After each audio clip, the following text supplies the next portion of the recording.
விசேஷ வீட்டுக்கு போனோம்னா, ஒரு பணக்காரர சுத்தி ஒரு பெரிய கூட்டமே நிக்கும். ஆனா, ஏதோ ஒரு இடத்துல இருந்து 4 பஸ் ஏறி நம்ம வீட்டு விசேஷத்துக்கு ஓடி ஓடி வந்திருப்பாரு பாருங்க. அவர கவனிக்க ஒருத்தர் கூட இருக்க மாட்டாங்க. நம்ம வாழ்க்கையில நாம பண்ற பெரிய தப்பு என்ன தெரியுமா?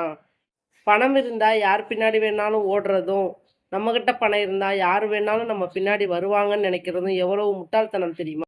இந்த உலகத்தோடைய ஆகச்சிறந்த எதிர்பார்ப்பு என்ன தெரியுமா? நாம இறந்த பின்னாடி நம்மளுடைய உடம்ப தூக்கிக்கிட்டு, மூக்க பொத்திக்காம, நம்மை தூக்கிக் கொண்டு கடைசியாக நமக்காக கண்ணீர் விடுற ஒரே ஒரு இதயம் இருந்தால் வாழ்க்கை அழகானது. கார்ல வந்து நிக்கிறவங்க அப்படி இருப்பாங்களா? இல்லையான்னு எனக்கு தெரியாது. எத்தனையோ இடர்பாடுகளை தேடி நம்மை தேடி ஓடி வந்த அந்த உறவு தான் ஒவ்வொரு வீட்டின் இறுதி சடங்கிலும் எல்லாம் முடிந்தும் கடைசி வரைக்கும் நம்மோடு கூட இருக்கிறார். எத்தனையோ இடர்பாடுகளுக்கு இடையில் நம்மை தேடி ஓடி வந்த அந்த பெரிய இன்றைக்கும் ஒவ்வொரு வீட்டினுடைய இறுதி சடங்கிலும் இன்னும் கடைசி வரைக்கும் நம் கூட இருக்கிறார்.